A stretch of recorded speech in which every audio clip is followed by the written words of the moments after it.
Bonjour, bienvenue à l'Ardoise Gourmande pour une recette terre et mer que je vais vous présenter aujourd'hui.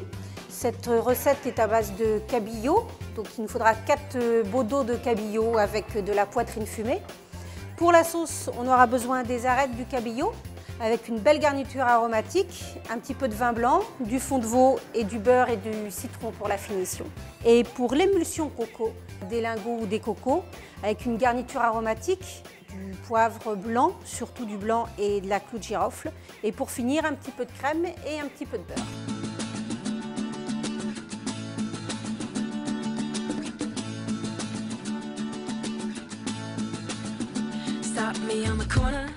Donc voici les cocos que je vous ai présentés tout à l'heure, que j'ai mis à tremper hier. Donc il faut une bonne journée pour qu'ils aient bien pris toute leur eau et pour qu'ils soient bien déshydratés. Une fois qu'ils sont, comme vous pouvez le voir, bien humides, vous les égouttez, vous remettez de l'eau claire et vous allez les mettre à cuire. Alors une fois que vos cocos sont mis à cuire, vous pouvez éplucher votre garniture aromatique, l'oignon qui est piqué avec le clou de girofle, les gousses d'ail et on va faire le bouquet garni. Donc un bouquet garni, il vous faut des verres de poireaux, un petit peu de céleri, branches, du thym, du laurier et si vous avez quelques queues de persil, vous pouvez aussi les mettre dedans. Un petit truc pour les mettre, vous prenez votre feuille de poireau, vous mettez toute votre garniture aromatique au milieu, vous refermez de chaque côté pour pas qu'il y ait quoi que ce soit qui s'échappe. Vous prenez votre ficelle, vous l'entourez autour de votre doigt et vous ficelez fortement. On va mettre que du poivre pour la cuisson. Surtout ne mettez pas de sel pour tous légumes secs. Quand vous le mettez en cuisson, vous mettez le sel à la fin de la cuisson, sinon vous avez la peau de vos légumes secs qui ne va pas cuire et vous n'aurez pas un bon résultat. Voilà, on met tout en cuisson, on laisse cuire pendant environ 1 heure à 1 heure et demie selon la grosseur et selon le temps que vous avez fait laisser tremper vos haricots. Donc je vais vous montrer comment on va lever un cabillaud. Vous pouvez très bien le demander à votre poissonnier de vous le lever. Surtout, demandez-lui de vous garder les arêtes parce qu'on en aura besoin pour la sauce. Vous avez une grosse arête ici qu'il faut enlever. Surtout, vous gardez bien tous les morceaux. Tout le long de l'arête dorsale, on ouvre. On entend les arêtes qui se découpent bien le long de l'arête centrale. Voilà le filet levé. N'oubliez pas de garder votre arête centrale pour pouvoir avoir ce résultat des arêtes bien dégorgées pour pouvoir faire votre sauce. Il faudra ensuite enlever la peau et vous avez la peau qui s'en va tout doucement. Ça, vous ne le gardez pas, vous le jetez. Vous enlevez un petit peu la peau noire et vous n'aurez plus qu'à désarrêter. Vous avez les arêtes qui sont ici. Il existe des pinces à désarrêter comme celle-ci. Pour pouvoir l'enlever plus facilement qu'avec une pince à désarrêter, prenez votre couteau et vous le mettez bien le long des arêtes. Vous allez le sentir avec votre couteau. Vous arrangez bien pour qu'il n'y en ait plus ici. Vous faites pareil de l'autre côté. Les arêtes ne vont que jusque là, elles ne vont pas aller jusqu'au bout. Donc ce n'est pas la peine de défaire le poisson jusqu'au bout. Et puis ça, vous le gardez pour pouvoir faire votre sauce après avec vos arêtes qui ont été dégorgées.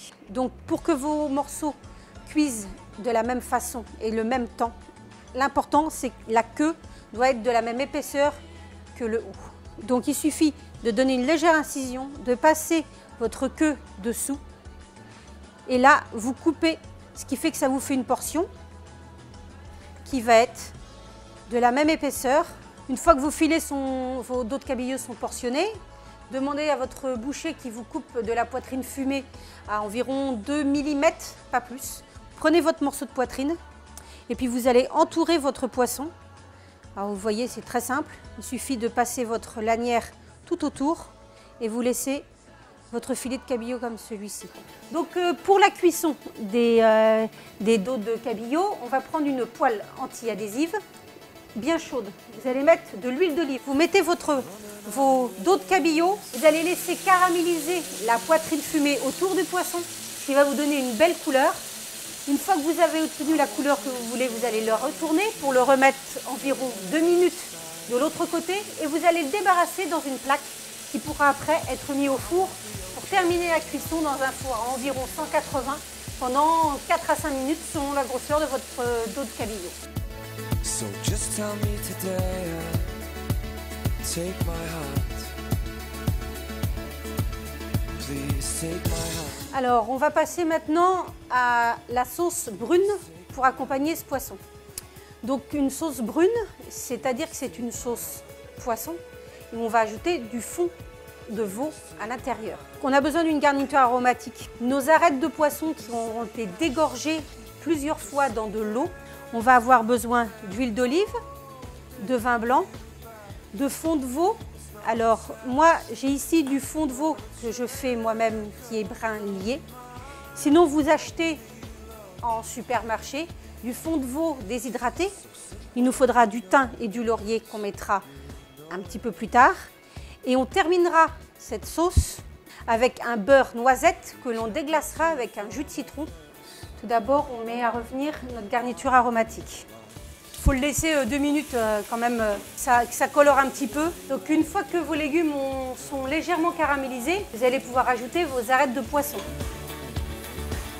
Une fois que vos arêtes de poisson sont passées dans votre casserole pendant quelques minutes, vous allez déglacer avec le vin blanc. Et c'est à ce moment-là que vous allez aussi pouvoir mettre le fond de la poêle que vous avez déglacé au préalable. Vous allez laisser réduire votre vin blanc et là vous allez pouvoir mettre votre fond de veau, soit votre fond maison, soit déshydraté. Et vous allez mettre autant d'eau que vous avez mis de fond.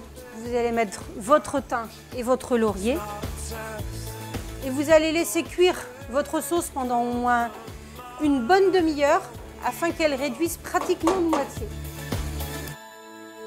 Vos cocos sont cuits, donc on va enlever le bouquet garni, l'oignon ainsi que le clou de girofle.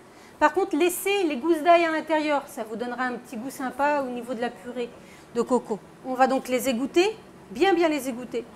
On va ensuite les mettre dans une petite sauteuse avec notre crème. On va mixer, on va assaisonner, sel, poivre à ce moment-là pour avoir surtout pour le sel puisqu'on n'en a pas mis du tout depuis le début de la cuisson. Donc lorsque votre purée de coco est à la bonne texture, comme vous pouvez voir, liquide mais pas trop, vous vérifiez bien l'assaisonnement en sel et en poivre. Ensuite vous allez le mettre dans votre siphon.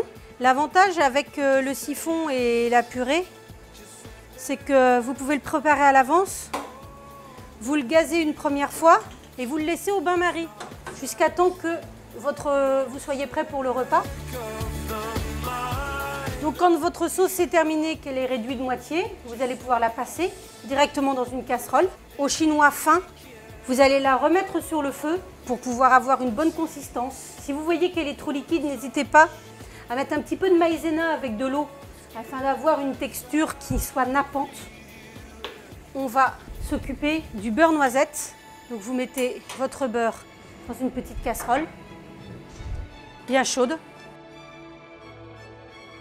Donc une fois que votre beurre est noisette, vous le déglacez, vous mettez votre jus de citron, ce qui fait que ça va faire sortir tous les petits points de beurre, de petit lait qui va être au fond. Donc dès que vous voyez que ça a bien rebouilli, une fois que vous avez mis le citron et que toutes votre petite particules noisettes sont parties, vous prenez et vous le mettez directement dans votre sauce, ce qui va vous donner une couleur brillante à votre sauce. Votre sauce est terminée. Vous pouvez voir à la consistance qu'elle est nappante. N'hésitez pas à remettre un petit peu de jus de citron pour qu'il y ait quand même ce petit côté de pointe d'acidité pour alléger un petit peu votre plat.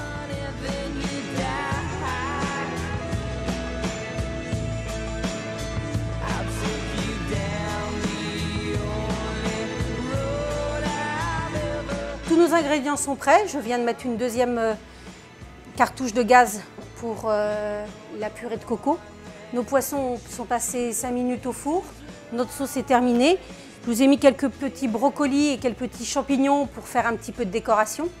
Donc vous prenez votre siphon, vous penchez, vous mettez au milieu votre émulsion. Vous prenez votre morceau de poisson que vous mettez au centre de votre assiette. Vous prenez votre sauce. Vous allez faire un cordon tout autour de votre assiette. Vous allez légèrement goutteler sur votre poisson. On va mettre une petite tomate confite, une petite peluche d'aneth et une petite peluche de persil pour toujours rappeler le côté terre et mer.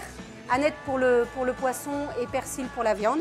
Et donc voici notre dos de cabillaud lardé avec une émulsion coco et une sauce brune.